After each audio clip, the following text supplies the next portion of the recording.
What koozie do you have? I got the Bonita, but in like Barbie font. Como chingas. Nice. That's what Luke's always thinking whenever I talk. I do say it to Ricardo. I'm like, como chingas? Ricardo and Lola, como chingan? I love that clip of where Nicki Minaj is live and somebody comments, "Are you the masculine or the feminine in the relationship?" I love that. Luke and I love that. What, or there's another one where they're like doing jumping jacks on the D. She's like, "What? Get off my lap." There's another one too where someone's like, "Big boobs," and she reads it. She's like, "Big boobs? What? Ciao." Anyway. Well, isn't that where Adele's like, what? She reads like a sentence that like doesn't make sense. She's like, what? And then the other one, she's like, divorce, babes, divorce. We love Adele. She's like retired, right? That's what I thought the end of her Until Vegas her show. next heartbreak, I think. Speaking of heartbreaks, I did want to talk about I was gonna say the whole Lily. my heart, say you love me again. Well, first, did you listen to Lily Allen when we were in high school? Yes, but okay. I feel like, well, because I really haven't listened to Lily Allen lately, so I remember the "fuck you, Yeah, fuck you You very, very much." That or the sun isn't. Oh why would I want to be anywhere? Yeah. Like that's what comes to mind when I think of Lily Allen. Smile, the fear, fuck you. Oh, Smile. I mean, I remember when that came out. We were all like Wendy Williams. I'm like, I'm so indie. But I love too, like Not Fair, which is about. Have you heard Not Fair? I don't think so. So it's a song about. Maybe I can pull up the lyrics in a little bit, but it's a song about basically she's finding like the perfect man. He's like communicates, he's always there for her, but the sex is really bad. So let me see if I can pull up some lyrics. Oh, that's what's not fair. Yeah. So let me see. God doesn't give with two hands. That's what I've heard. Yeah. So she's like, he treats me with respect. He says he loves me all the time. He calls me 15 times a day. He likes to make sure that I'm fine. You know, I've never met a man who made me feel quite so secure. He's not like all them other boys. They're all so dumb and immature. There's just one thing that's getting in the way.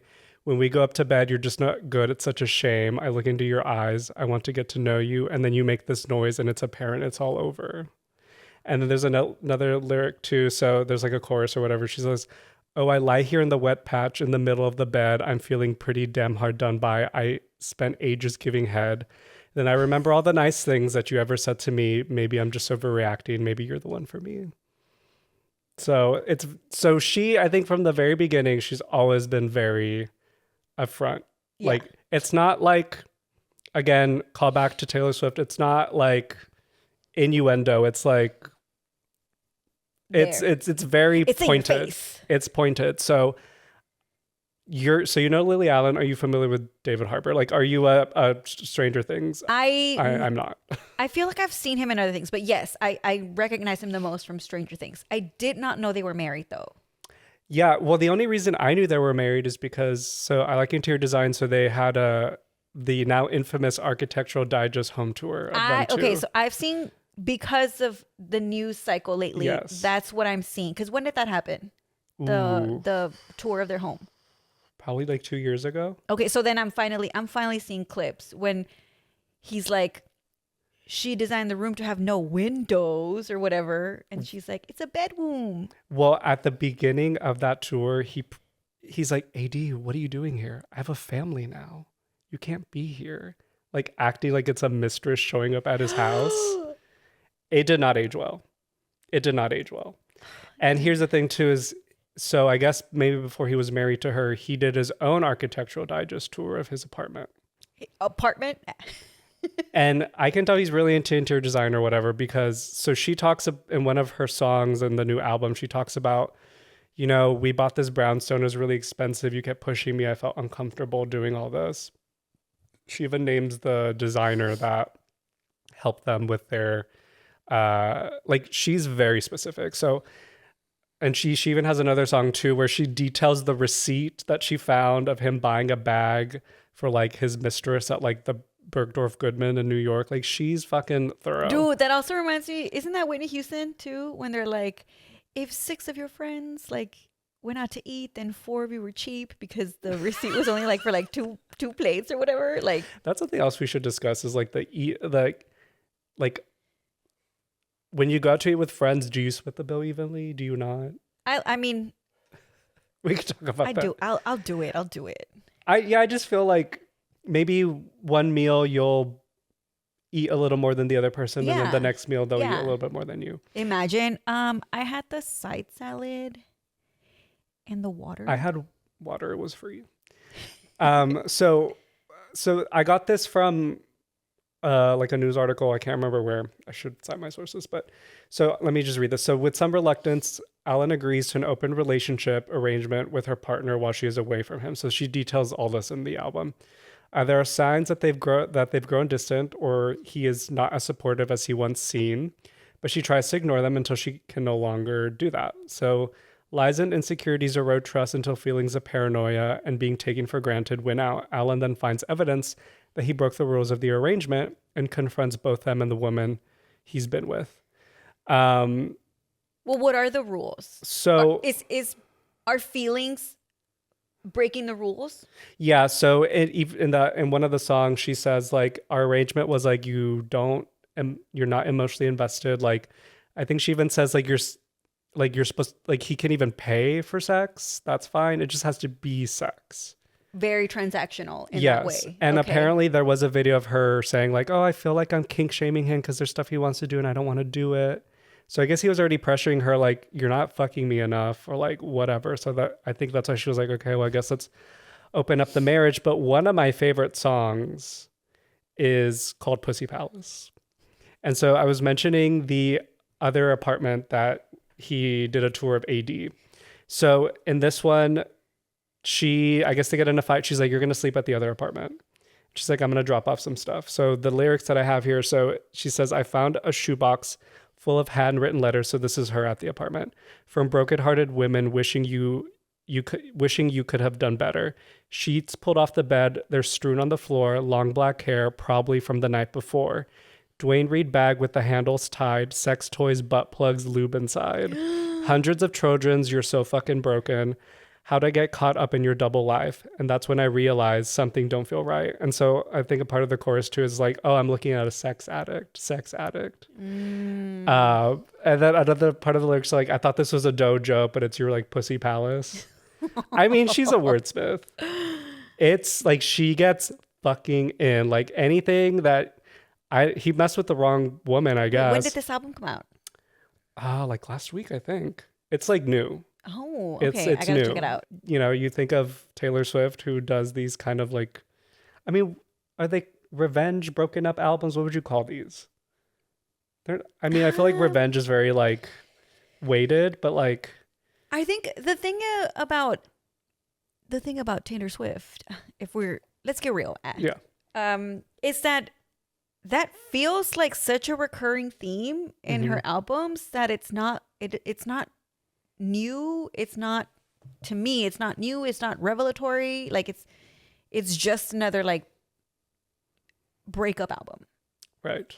Whereas like Adele had like the what was it, like the 21 and the 25, like those were like, I felt that there was like more, it was more curated to like what was going on. So it did feel more like of a story unfolding in front of you than like one relationship and then the next relationship and the next relationship.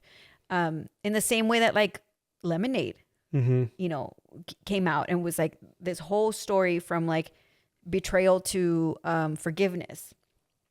But you saw it that one time and like that one piece in its entirety, that narrative, like once, and like whether like however she's alluded to it in other songs or whatever performances, like it's all Lemonade. So like that's what feels it's a more concept. Yeah, that's what feels more impactful in that. What I would assume is what Lily Allen is doing is just like kind of like airing it all out in one album in that way. That's where I feel the difference could be. Also, I will say I'm a Taylor Swift hater without really listening to Taylor Swift. So I'm going to say I could be wrong, though I doubt it. But Yeah. I feel like every album is like that. So Right. therefore it doesn't feel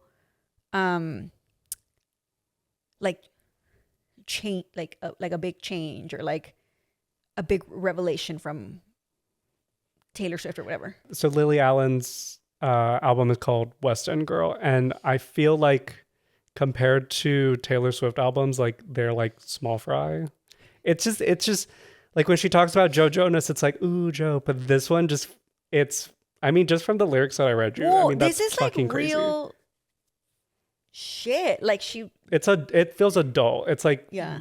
I think a lot of women will relate to the whole sex addict thing, the thing to feeling like, oh, I'm being pressured into being open, or I'm being ashamed because I'm not like satisfying him. I think people can relate to that, not necessarily like, oh, like I broke up with like my movie star boyfriend. You know what I mean? Yeah. That's not relatable. How do you feel about, I guess, well, maybe I should give you the context. I had an ex who told me they were a sex addict. And I was like, okay, Mm-hmm. I feel like this has never come up. Right. So it felt it at the moment, at the time, it felt like the excuse to like, that's why I cheated. Mm. So that came after you found out he was cheating? Yeah. Mm. Right? Yeah. Because I feel like if it was during a relationship, like, well, actually, I don't know. Because if Lily Allen is talking about how like she's fine, is she finding out that he's a sex addict, or she knew that he was a sex addict? She's finding out. So it's like, how it could very well be true. But I was like, okay, maybe also being too young to actually like pinpoint what a sex addict is. Right. But at the time, to me, it felt like a cop out. Yeah. Of like, oh, I cheated, or yeah, I'm like this because and I believe the actual phrase was, I think I'm a sex addict. And I was like, you think? I don't know. I mean, and we don't have to keep this in here if this is too personal, but like, do you think there was more girls than the one that you knew about? Yes. Well, what made you think there might have been other women that he wasn't telling you about? Because I think to some point, like, I pretended to not see it, but it was always there. Right. Did he do the David Harbour of like, I feel like I'm not getting my needs met at all to you? No, I don't think so. Which is why it didn't, for me, I didn't clock it as like, oh, you must be like, oh yeah, that aligns because like you always want, like, it wasn't like me connecting dots. It was just me being like, no, this feels like a cop out. Yeah, totally. And it was, and it was very like in a self-deprecating way, I think, where it was like, no, I think I'm this, I think I'm that, and it's like, no, I'm not gonna feel bad for you. Yeah. Like, you are the one that still cheated on that me. you did this. Like, Right. I'm not gonna feel bad for you. Right. Which, I guess, even if it were true, even if somebody is a sex addict, like, cheating is still cheating. You know what's interesting is that, so we love Trixie and Katya. Shout out Trixie and Katya. Yes. So what's so interesting, their take on monogamy is very interesting. They're like, I mean, what is cheating? Like, to them, and they always talk about straight people in that context. They're like, yeah, like for straight people, cheating is like looking at another woman or whatever. Like, they don't see, I guess, the devastation that cheating can have, because they're like, oh, like, I guess some gay people, not all, like, I'm definitely monogamous, or like I get jealous easily. I'm not like, oh yeah, Luke, go like fuck. Eres bien perra. Go fuck so and so. But I think there are a lot of queer people who like are open like that. So to them, it's not a big deal. And I think Trixie at one point, she had a partner and they were like open, but I think they had rules like, you only hook up if like I'm out of town or we're not together or whatever. They don't come to the house, stuff like that. Well, if there's rules, if there's boundaries, like, the relationship can be whatever it is. Yeah. Then, as if both people are like following those things, right? Mm-hmm.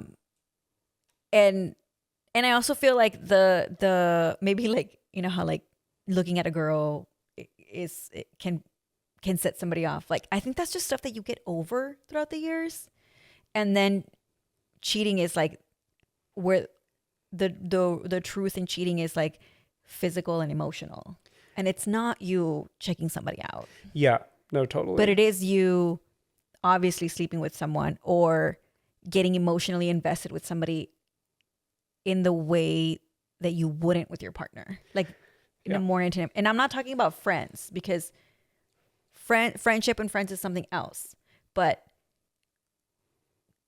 I don't know, confiding in a random stranger about something you wouldn't tell your partner, that could be emotional cheating. Yeah, I would say if you out there, you're not getting you're not being satisfied, or you want to open up, just be fucking honest with your partner. Yeah. Just be honest. Like if you're like, I love you to death, but I want to fuck other people and I want you to be able to fuck other people, or we want to fuck people together, communicate that. Because if you're just going to keep it a secret, like your relationship isn't going to last. It's going to break down. You know what I mean? And if your partner's like, I don't want to do that, well, then you need to have a serious conversation. Like, is it going to work? Like, is that a deal breaker or not? Exactly. Yeah. Yeah. So I don't know. I found the album to be very like, as I was listening to the album, like on YouTube at like 1 a.m, I was like, the whole time gagged. Because I mean, like I said, like I just read the lyrics to Not Fair. And, you know, for me as like what, I was probably a senior in high school when that came out. I was like, oh my God, she's talking about somebody who can't satisfy her. And she's over here like butt plugs and like hair on the sheets. I found all your shit. Yeah, you're a fucking sex addict. I'm like, what did she say? God. Thousands of Trojans? Yeah. I mean, shout out to Lily Allen. Well, she has a song too where she talks about how, so West End is like their Broadway. Yes. And so she was called to do like a, I don't know if it was a play or like a musical. Apparently when she told him, he was like, but you need to audition, instead of being like happy for her. And in the lyrics, she says like, I thought that was kind of weird at the time. That man hates her. And then now people are going again back to that AD interview, and they're like looking at every single fucking second, like the fact that he's talking too much, or like he talks over her, like all this other shit. And yeah, and they're like, oh, he hates her. Like, this is just the connection that I'm making in my head is something like that's not funny, but when I tell it to my husband, I was like, I laugh because there's humor in the, I found humor in the truth. But I told my husband, I was like, hey, if you ever like don't want to be with me anymore, if you want to divorce me, if you fall in love with somebody else, like, you can leave me. You don't have to murder me. And then he's like, what? And he's like, why would you say that? And I'm like, okay, because we, like, men are, I'm thinking about the men that have murdered their wives, their girlfriends, their baby mamas, just so like they have no choice. Because they have no choice. And it's like, you can leave them. Again, shout out to you. If you feel like you can't leave, you can. Just, you gotta communicate. Yeah. But I'm also like, to you fucking men, you don't have to murder your partner. Yeah. You could just leave. Just leave. That's fine. And that's what I told Ricardo. I was like, hey, I'll be cool. Because on my head, I'd be like, hey, you know what? He didn't kill me. But so let me ask you this. And I don't know if this is like a controversial question, but do you think if a man wrote this album, it would be received the same way? Do you think men are allowed to write these kinds of albums in specific? I'm trying to think of an artist who's written something like this. Well, I don't know if it's like as specific. If I can think of anything that's like as specific as this, but men have always been writing about heartbreaks. That's true. And bitches and hoes. The girls who break their heart. Mm-hmm. And ¿cuál es la de you point the gun at me or what? Maybe I'm making that up. Taking Back Sunday, man, that's peak high school music. Pa los darks. But the lyrics are like shit like that. Like the fucking Fall Out Boys are like, you're just a nudge on my bedpost, or I'm a nudge on your bedpost, but you're just a line of my song. Like, cállate los hocico. Right. Well, I only asked that not because I'm a red pillar. Shout out to the red pillars out there who are watching and listening. I can already tell, and I've already seen a comment of people being like, well, if a man wrote this, y'all would be pissed off or whatever. And I'm like, that's an interesting I don't take. know. Also, I'm like, that kind of seems like you're paranoid about that. Like, that seems like you're projecting something if you're writing that comment. I mean, if a man wrote a song where it's like, I stayed in your apartment and I found all the butt plugs and the And you just, yeah, like the if toys and all if the a man was like, condoms. I loved you, you know, I did this for you and you broke my heart, I don't think it would come off as like, he's a piece of shit. How dare Yeah. he talk about women that way? Yeah. You know what I mean? I feel like if I heard that lyric on a guy's song, I'd be like, oh, no way, that's crazy. But I wouldn't be like, that's not true. Right. Or Whereas I don't feel know. like men, when they hear these lyrics, they're like, well, we don't know his side right away. You know what I mean? Yeah. The male gaze. As in gay males act. I was like, the male gaze or the male gaze? But I did want to talk about the fact that I'm unemployed. So I mentioned it. I mentioned it a few episodes ago that I was let go from my job. And so I wanted to take this... Fun employed? Yes, I'm fun employed. I wanted to take this time to see if you had any questions for me about being unemployed. Number one, how dare you? You're like, I work hard and you're sitting at home. Well, I know that at the beginning you felt like really guilty about it, like because one, like it sucks to lose your job, but it also made you feel bad in terms of like what you were bringing, right? In like with your partner, like you've got bills and all that stuff. But I want to know how did you feel about I guess sort of the option that Luke gave you, which was like, hey, if this is a break, like take it. Yeah. And not stress over the next thing. Yeah. Well, first, let me tell the story about how I lost my job because that was quite a saga. So this was the first week of February, I think. So my birthday's February 1st. I think February 1st was like on a Saturday. So this must have been January 30th. So Thursday. I get a message. I'm getting ready. I'm making sure everything's tied up before I have to leave. I have like a client, QBR thing. I don't know what I had. Oh, that's right. You were right. It was right before your birthday. Yeah. So I was already like trying to knot things up or whatever, make sure everything was handled before I left. And then my boss's boss was like, hey, like, I wanted to talk to you about, I put something on your calendar. I was like, okay, sure, whatever. The thing that was fucked up is he went and complimented me and was like, you're great. You're an amazing, like addition to our team. And then he was like, and I'm sorry that I have to do this, but I'm going to have to bring on HR to talk to you about something. I was like, what the fuck?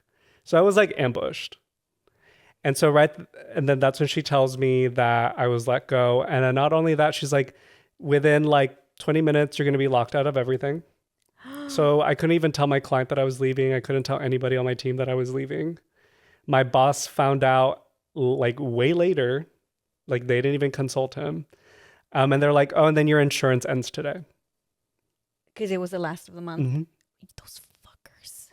So that's when I was like, oh, like it doesn't matter how hard I work because they had to like make cuts or whatever. But my client was like so happy with what we did for holiday because in marketing, if you don't know, like for social media or what we call like PPC, which is paid ads for Google, like holiday is like, yeah, that's the big deal. Like you're working like during Thanksgiving, you're working during the holidays, Black Friday, all that, because you're supposed to be pushing like product.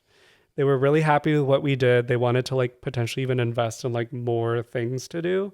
So that's why I was like fucking shocked that I was being let go. This happened 2 days before my birthday. I was about to go on a trip to New York to visit some friends. So can you imagine like being on vacation, you're unemployed. I mean, my partner was really nice and was like, don't worry about paying for the trip. Like I got it, like whatever you need, whatever. But it's still like, I mean, I had fun. I try not to think about it. But once I came back and I think we even met up, I was like, yeah, I feel weird. Like, yeah, it feels humiliating, especially like if you're like a Latino, like being unemployed is like not okay. Like you're kind of seen as like a bum, like, you know what I mean? We all have probably those relatives who didn't work or whatever. And then the family like talk shit about them or whatever. Yep. Yeah.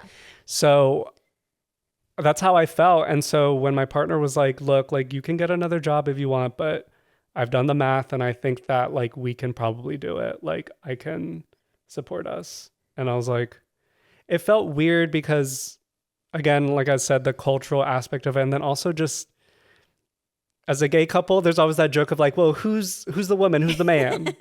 So when he was like, well, you know, you can be like a house husband, he said jokingly, there is that kind of like maybe internalized homophobia, maybe that like toxic masculinity portion that's like, oh, like I'm the lady, or so it felt very strange. And I think for the first few months I felt really conflicted about it. I was really hesitant to tell my parents because I didn't, again, going back to the cultural thing, I didn't know what they were going to say. And my mom would say things like, well, we all need to work. Yeah.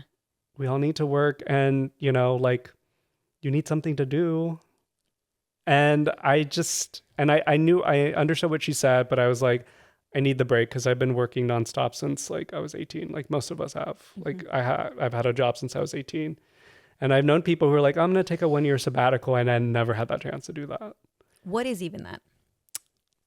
What I'm doing now, I guess, where you just kind of. Yeah. So anyway, but yeah, just kind of to your question, I felt very conflicted feelings about it, that toxic masculinity portion. And I feel like now I'm kind of used to it. I mean, I can't complain. I don't wake up till like 10 o'clock, although I'm sure you as well. No. You're like, up at 8 a.m. I'm up at the crack of dawn. Mm-hmm. You're already writing emails, just per my last email. Per my last email at 7 a.m. last night. Yeah. But yeah, so complicated feelings about it. And even then I was like, well, I need to do something. Yeah. And that's why I'm actually going to start like my classes for 3D modeling on Monday. Ooh, are you excited? I am really nervous about it. Are you going to show up with your backpack? Wait, are these in person? No.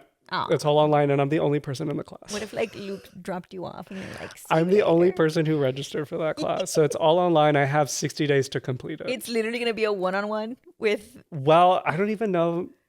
I have an instructor and he just sent me an email, was like, I'm going to be tracking your progress. I'm like, so we're not going to be talking then. Well, he's like, you're only one person. He's not going to log on. He's like, good luck, bitch. We'll see. So yeah, again, that cultural thing, I'm always like, well, I need to figure out something.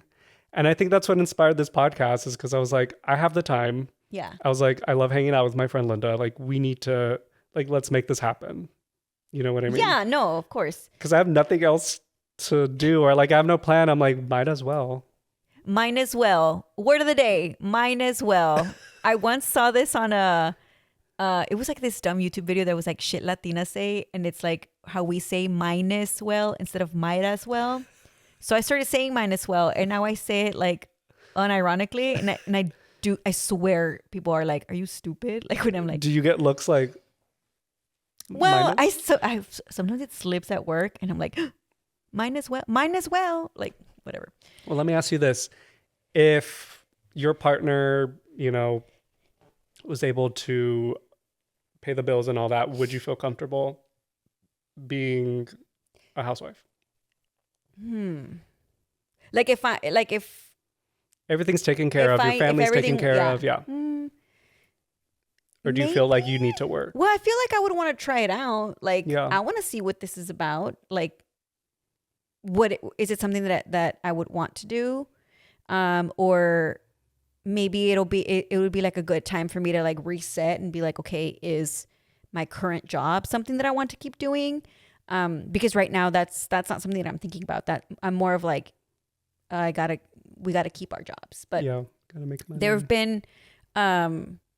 been times when we've talked about it, like what to do if it happens on my end, if it happens on my husband's end, and you know, ultimately it's like, okay, well we've saved money, like, so we know that we're good. But I do worry about the aspects of like where family depends on you. Yeah. Because there is some responsibility there. Right. Totally. And I think you mentioned that in our Halloween episode, like where people are like, money can't buy you happiness, but it can pay for a lot of things. It can pay for things. Yeah. Mm-hmm. No, it can pay for therapy. Like, for example. It can pay for Lola. It can pay for all of the fine things. This bitch has expensive taste. But yeah, like it's that, it's I don't know. Well, do you think you're the kind of, do you think you're like the homemaker type? Like you love cleaning, I love cooking, I love being like that bitch. No. Only when I want to. What is Right. it? Lead me when I want to be led. Right. Yeah. It's I don't know. I don't know if I have that. I don't know if I have that bone in my body. Right. Like vacuuming with heels on and like a little dress. Imagine. Oh my God, my partner would say that. He's like, yeah, when I come home, I want to see you in like some skimpy outfit. I'm like, I come home like dirty shorts. I'm like, what do you want to eat? Or you're like, I already ate all the food. There's nothing else for you to have. Like, can we go out to eat, please? I'm hungry. Well, that's a lot of pressure too. Is like, I remember like at the beginning, like trying to keep everything clean and being perfect. He's like, you think when I'm at work, I'm like working like the whole time. He's like, I take breaks. It's okay for you to like take breaks, or like maybe you don't want to cook this time. I was like, okay. There was that pressure because, you know, when somebody's supporting you, it feels like you need to give Well, it. yeah, you're like, what do I put in? And Right. like, what you think about all the things that you can contribute. And like in the moment, it's all the stuff that's like, okay, cleaning and organizing and like keeping things tidy at home. Yeah. I mean, that is work. It is, definitely. And he would always tell me like, well, it's better than I would be doing. Because I'm like, I need to clean the baseboards. He's like, why? The Like, baseboard.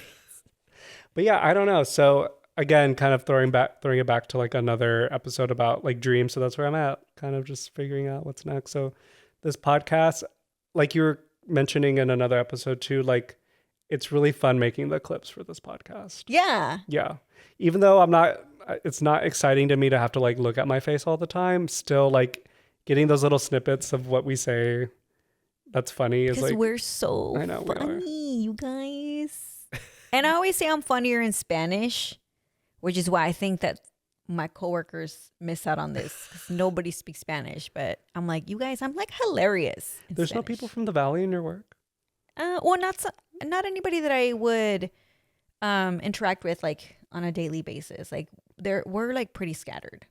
Well, before we move on, let's talk about our fits. Yes. What are we wearing? So this is a crop top shirt from what's that brewery? Pine House Brewery. I thought it was really cute. And these like cargo pants ish, I don't know, like joggers, again from Marshalls. I'm channeling Cadet Kelly right now for all my Barrio Bitches who know. Cadet Kelly is the iconic coming of age story of young Kelly who lives a fabulous life in the city but is moved to military school. Yes, because her mom marries she has like a new stepdad, and he's like the principal or yeah. So like uproots her life from the fabulous colors and vibes that are the city, and goes into like monotone city with like her uniform and all that stuff, and where she has this like amazing one-off with Christy Carlson Romano. Christy Carlson Shout Romano, where they're like tossing the guns, but she's like, but because she's from the city, she introduces like hip hop to it. So wasn't there also like the ribbons? Wasn't there a ribbon sequence? I think so. Yeah. But that's what she's introducing, because she's like, I'm from the city. This needs some like pop, and so she's like dancing, and then they're it's like we ate. No, and then it's innovative, and they win the competition. I love all those memes where it's like Hillary Duff giving us nothing and everything all at once. Dude, she gave us nothing. Those fucking videos that she's just like, do it with love, dun, dun, dun, dun, dun. And she just goes like, oh my God, I love it. Do that move again. She goes, just do it with love, and she goes like that. Great dancer. I mean, the greatest dancer of our generation, I think. You said give us everything, but also nothing. Yeah. I'm wearing my botas, some Levi jeans, and then the shirt is from Calvin Klein, I think. Cowboy, I love you. Yeah, these are our fits. Shout out to that girl. We're kind of matching. Yes. Like we're giving Western reference on the shirt. Yeah. And then I got los nopales. These are my botas. Did you hear my knee crack? My knee crack. My knee cracks all the time. Oh my God. Do you have aches and pains? Yeah. And then it's like my knee hurts and I'm like, va a llover. The devil's near. Yeah, I'm like, it's gonna rain. It's that time. It's that time. It's a thing. It's a thing. Yeah. Because my mom does it too. She's like, es que va a llover, va a llover. Is it her knee too, or is it her elbow? It's like, I think it's her ankle. I don't know. Something in our bodies. It was like when Karen's like, it's a 80% chance that it's already raining, and she's like touching her boobs. Yeah. Me and a friend, one time we went to the movies and we watched the movie. We got back in the car. I think I was in the passengers, and both of us, as we sat down, were like, ugh. Like, you know that grunt when you get up and like sit in a chair, get up of like both of us did it at the same time. I was like, oh my God. One time, I don't know where like we were at. We must have gone somewhere to eat, but we were so full that my husband's like, hey, let's have sex, but when our stomachs don't hurt anymore. Did you? Because we're on the couch and we're like, yeah, okay. And then we just like fell asleep, probably. Like, it was like, I love that. Yeah. Okay. Yeah, I know, yeah. But he's like, when our stomachs stop hurting. I'm like, yeah, okay. And then we just like passed out because we were so full. What did you eat? I don't even remember. I don't even know where we were. That's every time we eat, probably. But it's like, all right, it's time to take a nap. Girl, the slowing of the metabolism is real. Too real. So you and I grew up like quite thin. Yeah. Were you an eater? I was. Bless you, Lola. She just sneezed. Was I what? Sorry. An eater, like a big eater. Like I could like eat the fridge down. No. You've always eaten like a little bird. Yeah, like a little bird. But I remember one time my mom did, probably to this day, doesn't let me leave the table if I don't finish all my food. And this one time I stayed on the table for hours. Hours? Because I did not want to eat the caldo. I couldn't finish the caldo. And my cousin comes over. I don't remember if she was also eating caldo or if she came over because she wanted to play, but I couldn't because I was not done eating the caldo, so I couldn't like leave the table. And at the time, I'm just like, I can't. I have to finish this. And se nos ocurrió like to go to and it was I remember it was a big bowl, which was like, te pasas, like to my mom, like you gave me a big ass bowl. Was it with like a big old chicken leg in it? Probably, but it wasn't like your standard bowl. It was like a big bowl, and it was like the special bowl that like somebody from the family would get when they wanted extra pozole. Right. So it was like a big bowl. So my cousin and I we pick up the bowl with two hands. That's how little I remember being. Both of you holding it together. Yes. And we go outside and we're like, let's go around the corner we dump it. But we're so stupid that we dump it right outside my mom's bedroom window. And she saw us. So then like we dump it and then we go back and then we like wait it out and then we go back and then I'm like, oh, I already finished eating. She comes back with the mom's belt. Like, ya te vi allá afuera, lo tiraste, pinche cabrona. And I was just like, no. You're like, no, I ate it. So full. So full. But I have a core memory of that because my mom being a hard ass and not like letting me get up, and then me and my cousin coming up with a brilliant idea of like dumping it out and then getting caught. Can we talk about, I mean, I don't know, this is controversial, but growing up skinny was, I mean, okay, because people think that's like a oh, that's really cunt, like you grew up skinny. But when you have to wear like basketball shorts under your jeans because they don't fit you, that's a problem. I mean, I used to wear like I couldn't fit in jeans. The size, like I used to wear like kid sizes. Oh, that's cute. Because it was like I was too little, and then I wanted to go to like the cool stores, like like I think it was like 579 or like the Mervyn's, like those department stores, but that shit wouldn't fit me. Yeah, no, I know. And like for the longest, I remember one time in college, I think I was a freshman or sophomore year, this girl came up to me.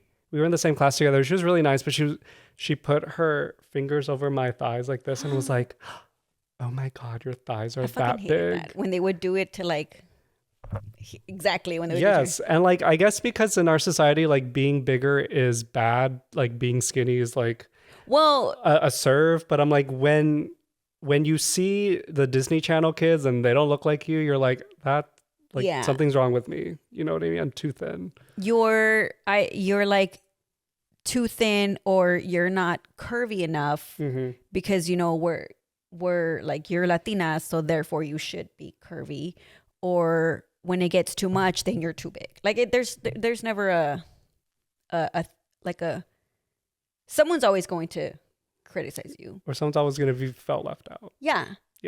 Man, dude, this is my, what is it? This is my origin story, or my what?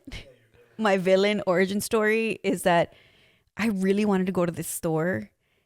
We were shopping for jeans, and I really wanted to go to this store, and I was with my mom, and man, that shit hurt. That shit hurted. Is that I point out the store that I want to go to because it looks cool, it looks hip. And I'm like, vamos aquí. And my mom must have been frustrated that day. She was not having a good day. But the way that she responded to me, she goes, "¿Y ahí viste escobas?" Oh, fucking God. Like, in the mall, like, no, vete. And like, we left, and oh my God, it must have been probably because we didn't find any jeans that day. But fuck, dude, the drag that she gave me, one, it's here. But you're like, that's also funny. Like, no, like she got me real good. But that was like a big that was like a big piece of trauma or whatever that was like a big piece that I held on to, where I was like, fuck, I'm too skinny. Oh, and then when I got older and whatever, like, you see something here, my family's like, go to the gym, girl. You go to the gym. I'm still tiny. I don't know what you're talking about. Yeah, but man, I think every time I think about that phrase, one, I'm like, she's fucking funny, but two, that shit hurt my feelings so bad. And three, I'm like, okay, I don't remember what that day was to her, like whether we must not have been having a good day, but I'm laughing today. In the moment, I was like, what? Like, it truly like affected me. Yeah. And my perception of me. And like I said, like people, like guys or whatever, like weren't trying to bag me or whatever. So that made me feel even worse. So I was like, oh. I've never told her that, by the way. I don't even think she remembers saying that. You should confront her. But imagine, I'm like, I was just like thinking about that time. I just think it's really funny how that one time you called me a broom. School. Well, look at this broom now. Just, oh God, like, I hope to never say that to my kids. Do you know how people talk about like generational trauma? Yes. Do you think that it is possible, like, kind of like talking about that escova thing, like, do you think it's possible to like not do that? Or do you think you'll slip up? I think it's a lot of work. I think it's easy to slip up. Yes. Yeah, because that's what I noticed. I feel like now that I'm like the age of my parents when they had me or whatever, like as an adult, I get frustrated by things and I just like say things. Yeah. I can see why they did it. And I think now, like our generation or whatever, we're like looking back, like when you're a parent, you kind of need to be a different person. Mm-hmm. And I don't think that our parents knew that. My mom talks about all the, like my sister, so she has a kid and she wants another one. She's always stressing about like, oh my God, the kid, like, what am I going to do? You know, like she's always like worried about it. And my mom's like, no one told us what it was like to have kids. You just were expected, you get married, you had kids. You didn't question it. Yeah. Whereas now I feel like they're like, okay, what do I do to make sure my kid's not fucked up? Doesn't get fucked up. Right. Well, I think one thing is that what's different now, or at least how I think that it could be different, is that my parents weren't my friend. Mm-hmm. Like, that's not the dynamic that I grew up with. But then I feel like that's what's happening now. It's like you want to be your kid's friend. Like, that's how they trust you. That's how they tell you things. That's how they come to you. Like, that's how they feel more comfortable. And maybe that helps you sort of like reset and not get to a place where like you're I don't know, just parenting. I'm saying this without the knowledge of being a parent. Like I'm coming from no kids experience, but it's like, I think that's something that's different, and that's something that changes the dynamic, because I was afraid of my parents because they weren't my friend. Like they were my parents. They were mom and dad. They were like parents. Yeah. And maybe that's different now. Like maybe it's more like you want to be their friend so that you are relating more and building that confidence, building that relationship, like truly building that relationship to where you can feel open to your parents and say things like, I'm fighting with my friends, I'm fighting with my boyfriend, or like I'm having these kinds of feelings. Like I think that's what opens it up. Yeah, totally. Maybe, I don't know. I mean, but I think the frustrating part too is I feel like almost every parent tries their best. There are some parents who are just not meant to be parents, but I do think people try their best. It's just because sometimes even like the most well-meaning parents, they've done everything right, and then the kid ends up still in jail, or you know what I mean? Maybe they went the wrong path or whatever, and it's just like, I think we try to control like the situations or whatever, but sometimes your kids are just going to end up the way that they do. What is it? Nature versus nurture? Yeah, for sure. Who knows? Yeah. And so my husband and I were talking about it at dinner. We're like, okay, kids and stuff. And like his comment was like, well, what if our kid ends up being like a serial killer? And it's like, shit. Well, I know, I'm pretty confident that I wouldn't drive my kid to be a serial, but it's all those things like, you never know. Like you never know how people end up. O como dicen, le das un taleno. Well, also like just kidding. I've seen situations too where like the parents try to control too much, and then the kids rebel. You know what I mean? Like, yes, you really can't control. Well, that. I guess that's the whole point, that there's no perfect way to like raise your kids. Because you're right. Like to what your mom said. Like at my age, my mom already had 3 boys. Like. That's a lot of boys. Can you imagine just all this? Like 3 boys in your house right now? Oh my God. Like cooking for like 3 growing boys, like parenting them. And my brothers, some of you were baddies. Like, you know who you are. Like kind of just testing our parents in general. But I think about that and I was like, ain't no way that me right now, I could be doing the same thing. Well, okay. Speaking about that, like, I never understood how like people in high school like would just like sneak out or like, oh my God, not tell their parents this and lie.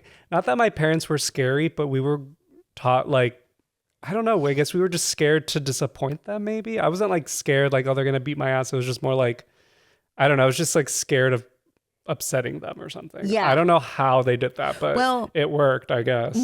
One of my brothers would like sneak out all the time. Like, I mean, I want to interview him. I want to know why. Neutral, roll it out of the driveway and like go out for a joyride. Like, is that like your personality? Like, is that like, I just envy people who like are like, I'm going to do it. Well, maybe he was just like, le valía. Like, and like, I think he, even now he just, like when we talk about it, we're like cracking up and stuff because he's like, I can't believe I did that shit. Yeah. Because it's like, hey, you have kids now too. What if, they do that shit to you? Like, you're going to be pissed. Right. What is it? Your kids are going to give it to you back tenfold what you put mom through. But it's because, to me, it's what I saw, how my mom, like, or my dad, like my mom had to go sit with my brother in high school one time because he was that much of a baddie. Joaquin, you know who you are. And like, my mom talks about it. She's like, me hablaron de la escuela. Fui y me senté con él. And I'm like, that is so embarrassing. And did he learn his lesson? Probably. I don't know. Like, did you? Tell us in the comments. In the comments. And because of all that, my mom was so strict with me. Like, I couldn't do this. I couldn't do that. Like, going to the parties in high school got better because I would tell my mom that I wanted to go to a party in high school. It would be like, oh, like my friend's having a party. Like, I want to go. Does she care of those alcohol there? No, I mean, one of my brothers would talk to me about it, like, don't drink and all that stuff. And I'd be like, okay. I mean, I didn't really like drinking. One time I told my brother, I was like, I tried beer. That was disgusto barfo. Never doing that again. So I was like, I think because I didn't want to disappoint, I wanted to be so honest about that stuff. But also because I knew what my mom went through. Because my brother was a baddie. Like, he would take the car. They would fight with my parents, whatever. Like, they would not do well in school. Like, my mom would have to go. Yeah. And that was all like what like projected onto me is like, you are not going to do these things. Right. You cannot do these things. Like, don't you fucking dare do these. Like, I've had it kind of thing. Because and my oldest brother, when he went to school and he was like younger, this was like, he went to school and he was in Mexico. He would, like, on his way to school, he would hide his books like in el monte or whatever. And then he would go play. He wouldn't go to school. Then he would go back and get his books and then go back home. Like, that's what I'm saying. Like, the shit that my mom saw her kids do and get away with, that by the time it was me, she was like, mm-mm. She's like, don't even think it. Like, what I told her when I wanted to skip school, and I'd be like, I really want to skip school. Or like, one time my cousin came from out of town and she met up with me during lunchtime and she's like, let's just go. Like, let's skip. And I was like, okay. But we went straight home and I told my mom, I skipped. And she was like, "Get?" But I was like, it's okay, Mom. It's okay. Like, I literally never do this. Like, right. So I feel like because of my brothers, there was a lot more. Also, I'm the only girl and I'm the youngest one. I'm the only girl. So there was like more strict.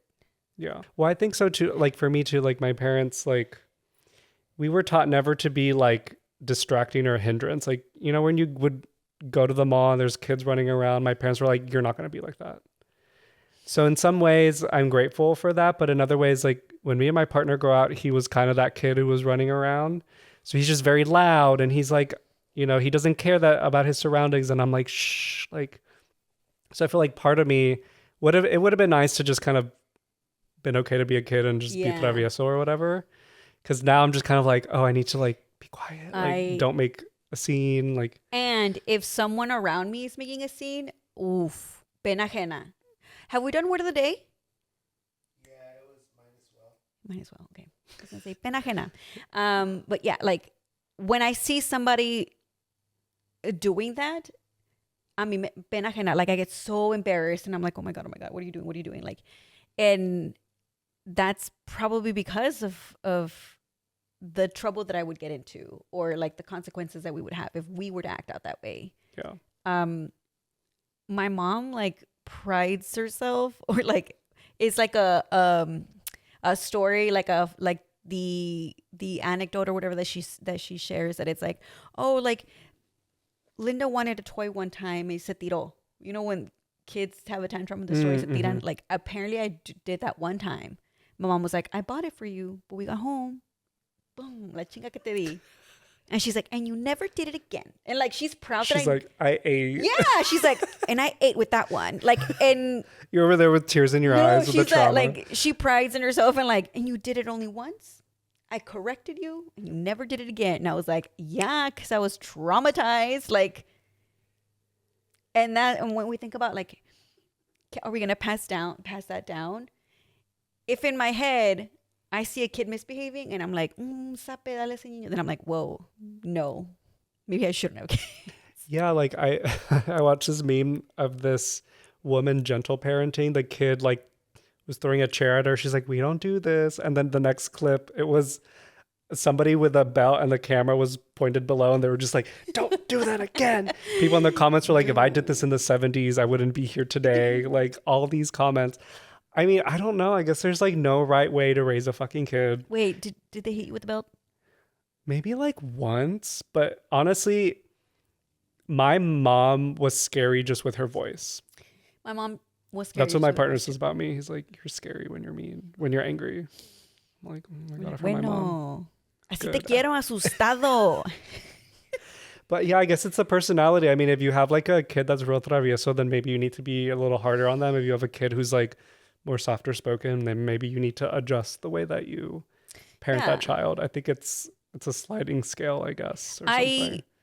I will say that if and when I have a we have a kid, like I know we're not gonna be perfect. Like I already know like that, and I'm not even gonna try to make myself feel bad about like I know I'm not gonna be a perfect parent because we do try to, as much as we do want to try to break those cycles, those take time. And so maybe it's not entirely solved in my generation, but maybe like kids, grandkids, like maybe it'll correct itself more over time. Yeah. I don't think I'm going to solve years of generational trauma in one go. Just to spite you, like after you give birth, I'm going to give you a mug that says world's best mom to put all the pressure. Here you go. And you're like, oh my God. Damn it. And then, you know what's also annoying? Boy moms. Well, have you seen that clip of Leslie Jones? She's from SNL, right? Yes. Okay, so she was on this podcast with this like British singer. I don't know her name, but she was like, y'all need to stop telling your boys that they're exceptional. You need to stop telling them that they can do anything that they want, that they can do whatever they want, because they cannot. It puts that in their head that they're like, oh, I have no repercussions. Yes. I can get whatever girl I want. I can get whatever this or that. But I mean, when I say like boy moms I know some boy moms. I'm not talking about you. I'm talking about the ones that are like inserting themselves in their child's life so fucking much, or make the comments that like, ooh, like his girlfriend's gonna have to compete with me, like that shit, where you're like, that's a weird ass relationship. Or like I was saying, like the ones who are like, my son didn't do anything wrong, even though they're the ones who maybe beat up a child, and they're like, well, he didn't do anything wrong. Yeah. I'm like, what are we doing? Or have you seen that video? It's old, of a football player, and then the mom comes and hugs him. She wraps her legs around him. Yes. Like or that. In the fucking gender reveals, where like the mom goes whatever, straight, yeah. like it's revealed, boy, girl, whatever, and like the couple either starts to hug, is going to hug, but the mom gets in and like hugs. Why? How would you deal with that? Fighting? Fists? I don't know. I mean, I feel bad for those partners. How do you do that? Yes. How do you deal with that? The dynamics of that? And I think it just like kind of creeps me out, because it's like your son has a family. Yeah. And it just feels like by behaving that way is that they're not accepting that. Yeah. I mean, I feel really lucky that like my parents, and I think even like your mom, like they have found a life out of raising children. And Yeah. I think there's a lot of parents who don't, and they don't have a lot going on, and that's why they insert themselves into their family's lives. Yeah. Like, I feel like my mom, she's like my dad will go down memory lane, and my mom was like, well, what do you want to do? Like, they're already grown up. Like, we have our own lives now. We need to live it for ourselves. And I think that's important. Yeah. I mean, so your parents are like truly empty nesters at this point? Mm-hmm. Yeah. I mean, because you expect your kids to like, that's the point, grow up and make their families and stuff, but like you can't always tell them that like it's like you're making them choose between the family that they were born into and the family that they created. Right. So that's just what feels real off-putting. And so when I'm seeing like again on social posts of like how much praise or like they have in like being boy moms, but I'm like, okay, but what else are you teaching your sons? Mm-hmm. And are you teaching them to be like respectful, to understand boundaries, to wipe their ass, to wipe their ass, I mean, to do things for themselves, and to not see you, their mom, in every other woman that they date, because that's what I'm not gonna do. Yeah. Like mother a man, you know what I mean? Like, yeah. And you do see that in our culture too, when it, especially if like there's only one boy in the family, and then the mom's just like, I like mijo, and like, you know, he's like the hope of the family or whatever, he's like the golden child. I'm like your daughters are lawyers and doctors, and then this one's like a deadbeat. exactly. But he's your boy. But he's the boy. Yeah. That's real fucked up. So when I see the boy moms, I just cringe, because I'm like, ugh, dude, like, I don't know. This might have seemed like I'm coming for your throat too much. I'm sorry. I'm sorry to all the football players out there. You guys have it hard. Football players have it hard too. High school football players have it hard. They sure do. Well, I think that kind of sums up everything we wanted to talk about today, right? For today. For today. That's enough. That's enough. But yeah, thank you so much for listening. We love all of you. Yes. Tune in next week. As we talk about whatever the fuck we want. Anything, whatever. And if you want us to talk about something, tell us. We'll bring it up. Bye. Bye. Barrio